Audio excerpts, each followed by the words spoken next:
Welcome back to the show, everybody. I'm your host, Dr. David Hooper, and today I am feeling so pumped to talk to you guys. Not that I'm not always pumped. I am 100% pumped all the time. But today's, I'm super pumped. I don't know what's going on, but it's Friday and I'm in a great mood, and I hope you are too. And wherever you are in the world, whatever day it is, are you on the treadmill? Are you driving somewhere? Are you out for a nice walk? Are you cleaning the house?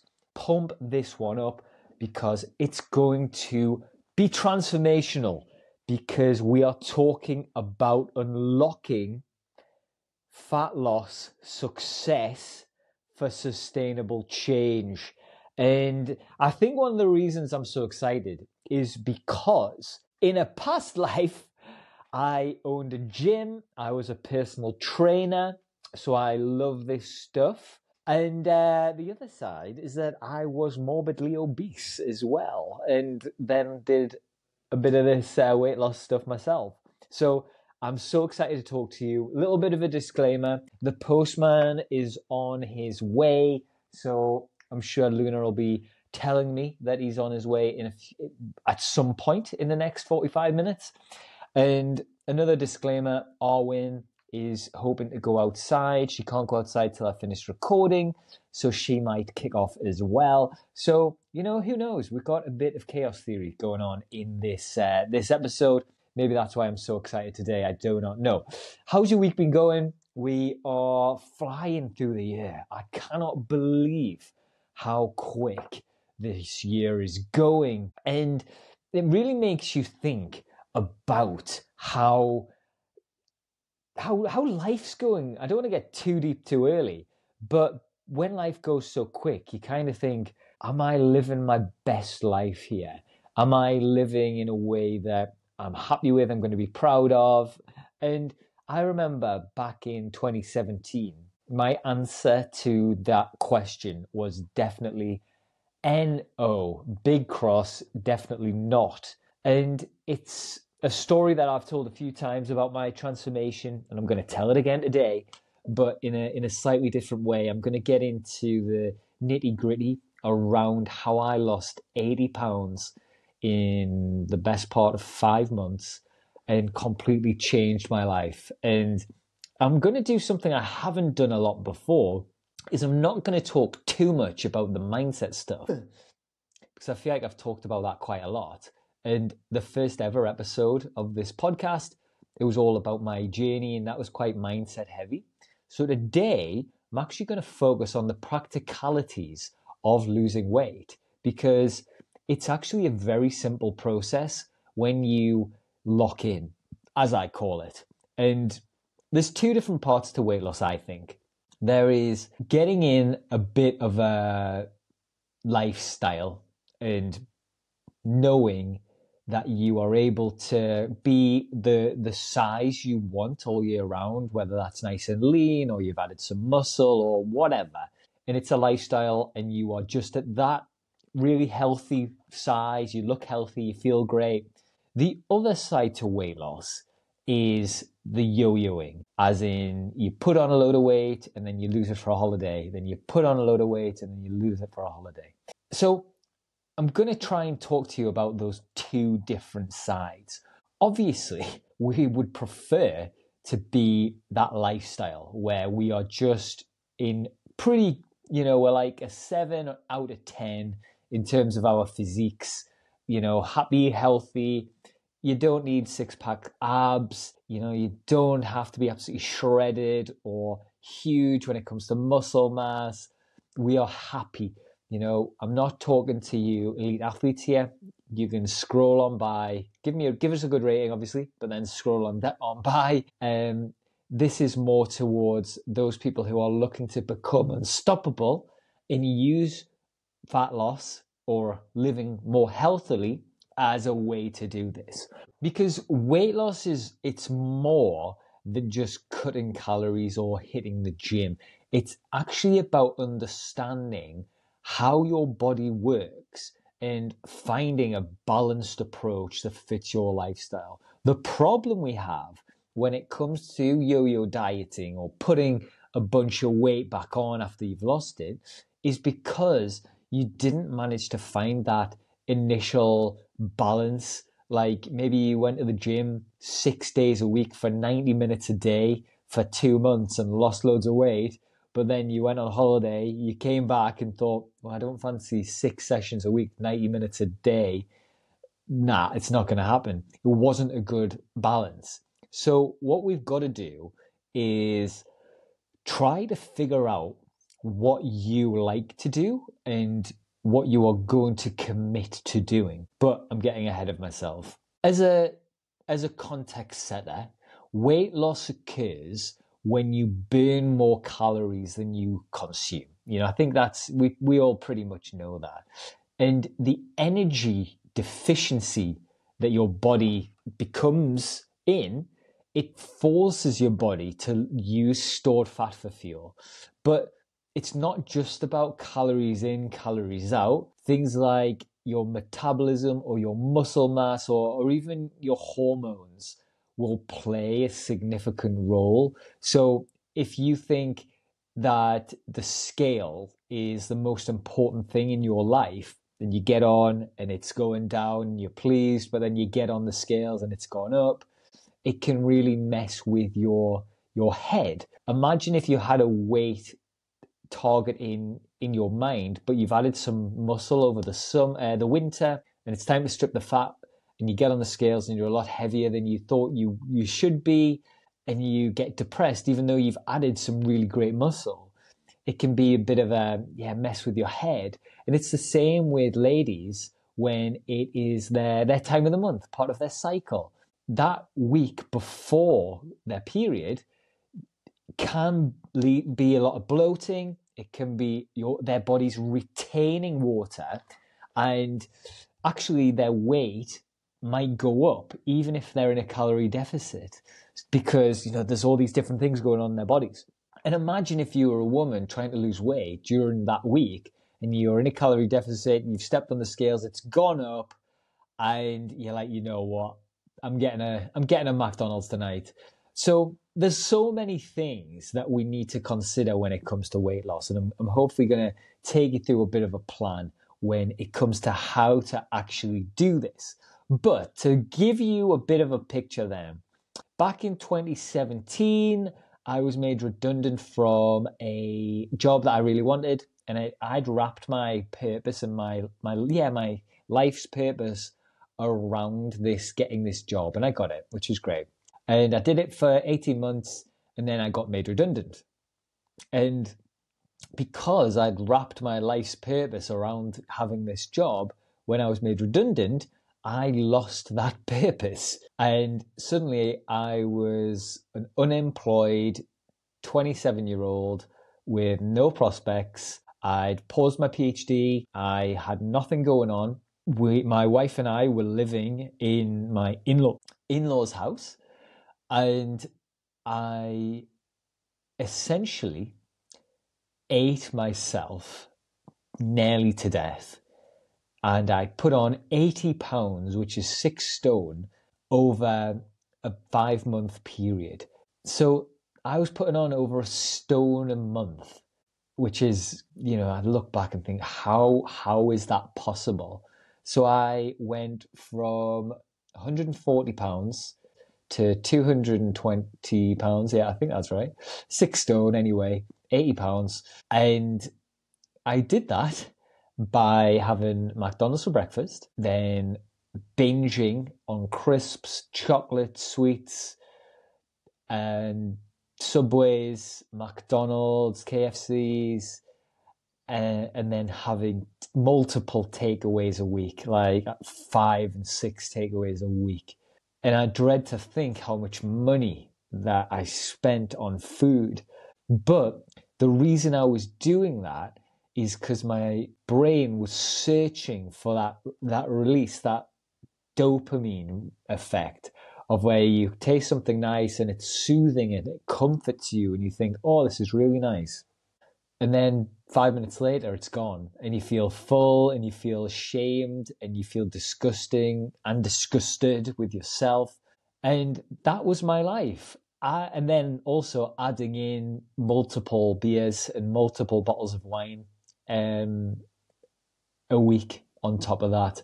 I remember drinking wine out of a bottle in bed at around 2 o'clock in the afternoon one day while my wife was out at work. And that was, a real low, obviously. And I was clinically depressed at that time. I was on medication, which didn't help at all. And obviously it wasn't a great time. And I only tell you that to try and paint a picture of where I was to where I am now and what I kind of have achieved physically with my body. And I'm going to talk you through that process, because literally anybody can do this. The thing that I love about weight loss is that it is completely in your control. There's lots of things that I found frustrating that is out of my control. And but there's nothing as certain as weight loss or fat loss in my perspective, because you can control everything.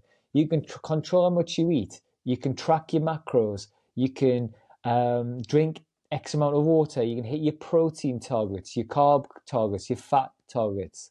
You can get your steps in. You can hit your workouts. You can get your reps in.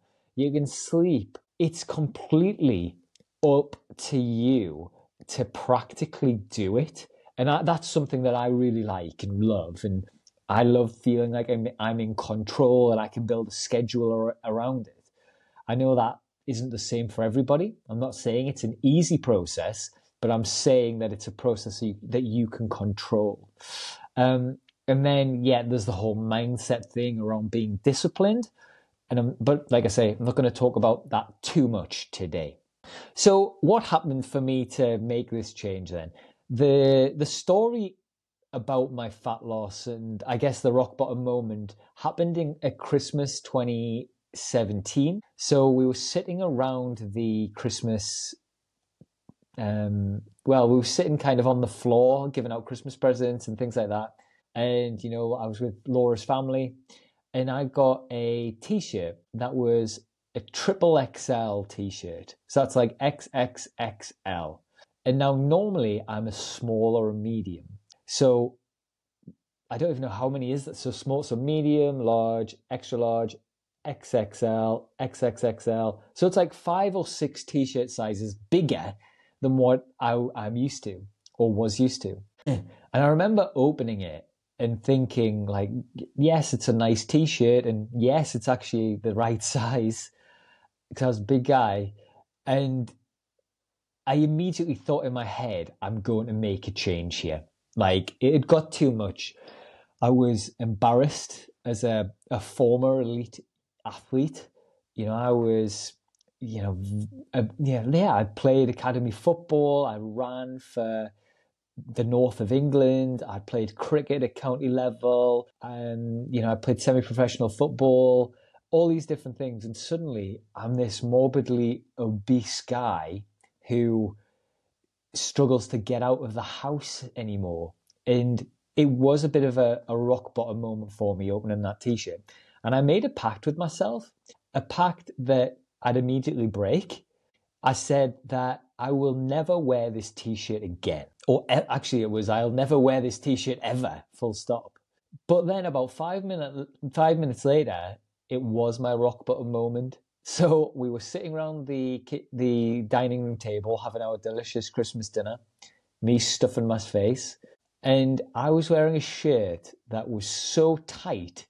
It was, when it's pulled so far open that you can see the skin between the buttons. It was like that. And I remember thinking, my buttons are going to ping off and go in my father-in-law's dinner here. And I was so uncomfortable. I had to get up from the table, grab that new t-shirt, and I had to put it on. So here I was, 27 years old, no job, no PhD, 6 stone overweight or 80 pounds overweight, clinically depressed, redundant, and I had my triple XL t-shirt on. And it was at that moment where I said, I'm going to make a change and I'm going to start to lose this weight. And I did. So in January 2018, I started that process. And this is where some goal setting started. So I set the target to lose, it was actually 70 pounds at that time. So I wanted to lose 70 pounds, which would take me to 11 stone. I actually lost 10 extra pounds at like a different point to get me that full 80. But for now, that 70 pounds was the target. I wanted to do it before a summer holiday we had, which was I think it was in July, if memory serves. So physically, that was my goal. So that was losing about a stone a month, just less. It was like 10, 11 pounds a month, which is 2 to 3 pounds a week. Now, this takes us to the first point around set realistic goals. So you don't want to lose 5 or 6 pounds a week. It's not healthy. It's not sustainable. You're going to be in ketosis probably if you're eating that little of food, and it's not particularly sustainable unless you're on a keto kick, I guess. I'm not really a keto guy, which is where you don't really eat carbs. I like carbs. So that was the plan. Set realistic goals. 1 to 2 pounds a week is great. 2 to 3, no more than 3 though. And then you have a clear target. The next thing is weigh yourself every single day. I do every morning and I do every night. And that will make sure that you are really aware of what's going on with your body. You'll be really aware if you let things slip. You'll be able to feel motivated when you've lost the weight. And it just keeps you realistic. Because what you'll find is if you have a big meal one day and you'll get on the scales and you'll think you've put on a pound, but then the next day you'll get on again and you've dropped that weight. So the food you're eating will affect how you're weighing in. So imagine if you were just weighing in once a week. Crazy, because you get on the scales once a week and it all comes down to what you've eaten the night before or during the day. So get up, go to the bathroom, go to the toilet, don't eat anything, don't drink anything, head straight for the scales, jump on there and see how much you weigh, make a note of it, and track that for the whole time. And what you can then do is calculate the median. Is it the median or the mean? The mean, I think, where you figure out your actual weight loss, where you add them all together, then divide it by 7, and that'll be the number that you have actually lost. But like I say, it goes up and down all week, so make sure you track it. So there I was. I'd got my plan. It was then time for the exercise portion. So my advice is to avoid running at all costs when you are morbidly obese, because it will wreck your knees, but it'll also spike your hunger. So I'm not 100% sure why. I don't know the science behind it, but when I run, I come home and I'm absolutely starving, probably because I'm in a negative energy deficit. So like I've used so much energy, my body's like, I need food. Something that is a better goal is hitting 10,000 steps, which is the kind of like industry standard for fat loss, or just daily, just getting your steps. And if you're getting 10,000 steps, that's a good bit of movement. Don't go to sleep until you've hit your 10,000 steps. That would be my advice as well. I remember when Laura was losing her weight, she would walk along the landing in our old house because she couldn't go to bed until she'd hit her 10,000 steps. But she then hit her weight, and she looked incredible. Try and get those 10,000 steps in. You can buy trackers for pretty cheap now because they're, back when I was doing this, so like 100, 150 quid, like a Fitbit, that type of thing, or a Whoop. But now you can buy them from like an Asda for like 10 quid. So you can track your steps pretty easy. Your phone, if you've got a smartphone, will do it for you as well. And that is something that you might want to keep an eye on, hitting your steps. So my first day was... I was this big guy. I did plan to go for a run that first day. And this is when I realized that walking was a better way to start. I aimed to go for a 6-mile run. Crazy. Absolutely crazy. I lasted about 400 meters. And the reason I know it was 400 meters is because I could still see my house from my run. And I turned back and I walked back to my garden gate and I paused and I said, if I go in here, I know what I'm going to do. I'm going to go in and eat. And that is what I would have usually done. But instead, it was an opportunity to commit to this new me, this new goal. So I walked past my garden gate, and I think I ended up doing about 3 miles of run, walk. And I think that was one of the last times I ran in this process, because it just wasn't sustainable for me and how big I was. But I remember I got home and I was drenched in sweat. I took this massive t-shirt off.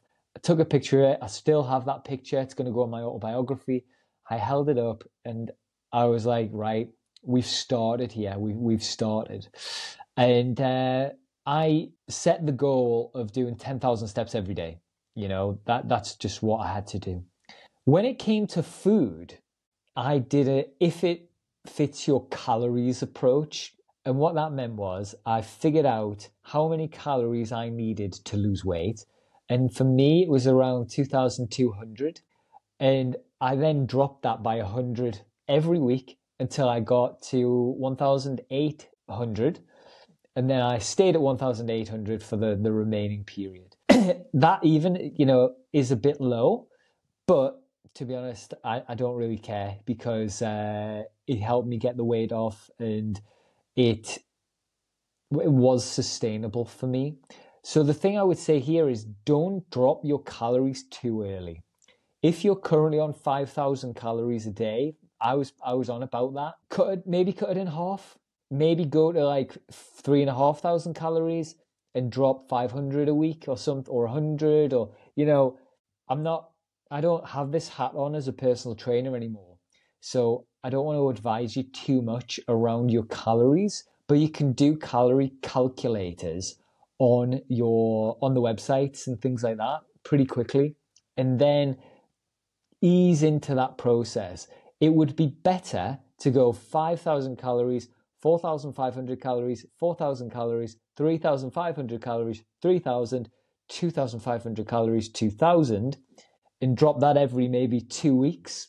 Then go 5,000 calories to 2,000 calories and then fall off the wagon straight away.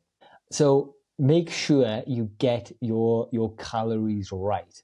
And then let me debunk something when it comes to myths. Do you need a cheat meal every week, as in a takeaway or like a big, massive meal? No, you do not. And for those people who say, oh, it just, keeps me on track, that is such bollocks. There is no studies that show that having a big, greasy takeaway once a week will help you stay focused. Something that would help you stay focused is, yes, having something tasty to enjoy. Maybe you've cooked a burger and it's still moderately healthy, but there's maybe a slice of cheese on it, or something like that. But to say that you need it as part of your fat loss journey, like a takeaway, is just complete shit. It's bollocks. And it is something that is really dangerous because it might lead you to enjoying your takeaway and thinking, you know what, I'm going to have another one tomorrow. So my advice would be try to wean yourself off those takeaways. And if it takes a few months, again, that's absolutely fine. We're trying to build this lifestyle where you might have a takeaway once every 2 months or once every 3 months. And if you were like me and have had 5 takeaways a night for the past 6 months, you can, you can drop that down. 5 1 week, then 3, then 2, then 1, and then 1 every 2 weeks, then 1 every month, then 1 every 2 months, 1 every 3 months, something like that. So there are ways to do this. Don't do this too quickly. It shouldn't be like, I want to smash this out in a few weeks. This should be something that is a lifestyle. And if it takes you 2 years to master, that's fine as well. Because imagine doing this for 2 years, but then you are cured almost. I say that because I felt like I was so locked into my bad habits it was a disease almost. And yeah, you're over this and you're able to progress forever. So 2 years sacrifice for forever feeling healthy and amazing. It's a no-brainer, is it really? Drink as much water as you can. You know, you can't really drink too much. That'll be quite challenging. I have about 6 of these massive liters every day. I don't track it because I know how much it is. It's a lot. 6 is maybe a bit ambitious. Four maybe. If I'm at home, it's a little bit more because I just drink it for fun. So yeah, hopefully that paints you a bit of a picture around how to get started. And the other thing I'll talk about is protein. So protein is one of the reasons I've been able to get lean and to stay lean, because it helps you feel full when you've eaten. It helps protect some of the muscle that you've developed and are hopefully trying to save. Because when you lose fat, or when you lose weight rather, you're not just losing fat. There'll be a little bit of muscle in there, there'll be fluid in there, there will be fat obviously, but there's lots of things that contribute to weight loss, not just fat loss. So do keep that in mind. Get your protein in there. And if you're trying to figure out how much protein you should have, my advice is to do 0.8 grams of protein per pound of body weight in terms of your current body weight, or do 1 gram of protein for your goal body weight. So let's say you weigh 160 pounds, that will be 160 grams of protein that you try to have in your day.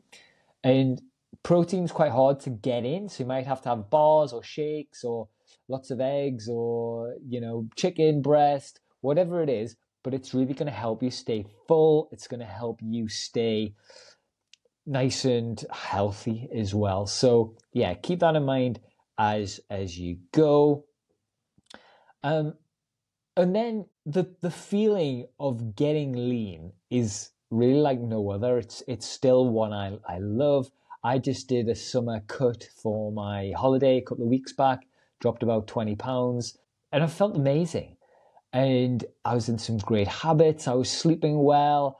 I was tracking everything on MyFitnessPal or, one of those apps. And I was totally accountable. I even incorporated things like fasting days, not for fat loss benefits necessarily, but just to challenge my mind, because they are hard, and I was doing 24 hours twice a week, and the weight was coming off, which was great. And I've heard that it can strip your liver of fat as well if you're fasting. But the main thing for me with the fasting was being in full control of my mind, being disciplined, being focused, being really on it. So yeah, I hope that's been interesting. The last thing I'll say when it comes to fat loss is, be accountable. If you're doing it with someone like your partner in the same house, that is something that is really helpful. They can provide encouragement for you. Laura and I were both classed as morbidly obese at the same time, and we both lost our weight, which was great. We look back at pictures now and use it as a motivator to start with, but also we just think like, what was going on there? Because when you are stressed and anxious and worried and under pressure, it's very easy to order that takeaway, isn't it? So be prepared, prep your food the night before, ideally. Get up and get after your exercise, get those steps in, track those calories to make sure that you are on track. And all of that is going to help you stay focused. And the last advice would be, when it comes to rewarding yourself for weight loss, don't reward yourself with food. I see it all the time. Oh, I've lost a stone this week, so I'm going to have a takeaway. And that is not what we should be aiming for here. Instead, you could do things like, lost my stone this week, I'm going to go and get a new dress. Or I've lost I hit my target this week, Laura and I are going to go and watch a film. Like, it's an activity. It doesn't have to have food every time. So yeah, it's a great process. It's not an easy process, but it is one that it can be in your control the whole time. So yeah, I hope this has been useful. And the end of my story is that, I started to incorporate weights. I started to go to the gym more often. I did start to run a bit because I enjoy running. I started to do a bit of HIIT. I did LISS cardio just about every day, which is light intensity, steady state cardio, where it's 60 minutes on a treadmill and you just walk, get a nice sweat on, listen to a podcast. And yeah, it peeled the fat off, fair to say. And then what happened was, because I had lost weight, I was able to start a business called First Step Lifestyle, which was my baby, my first ever business. And that inspired other people to go and lose some weight as well. So yeah, I'm forever grateful for that process and that moment, because like I say, it was a tough period, that's for sure.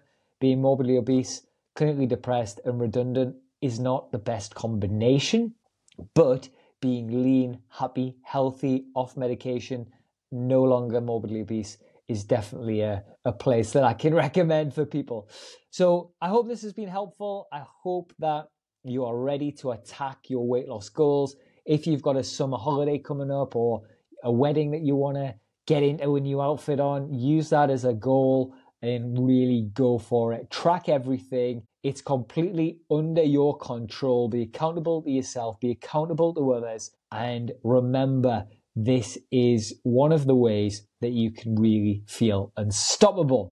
Remember to follow us on Instagram at Dr. David Hooper. You can find us on TikTok and LinkedIn as well. Also find us on YouTube and of course on Spotify under the name of the podcast, the Unstoppable Introvert Project Podcast. And as always, remember, your introversion is not a barrier. It is the thing that will catapult you towards your greatest, most impressive, unbelievablest self. Until next time, stay unstoppable.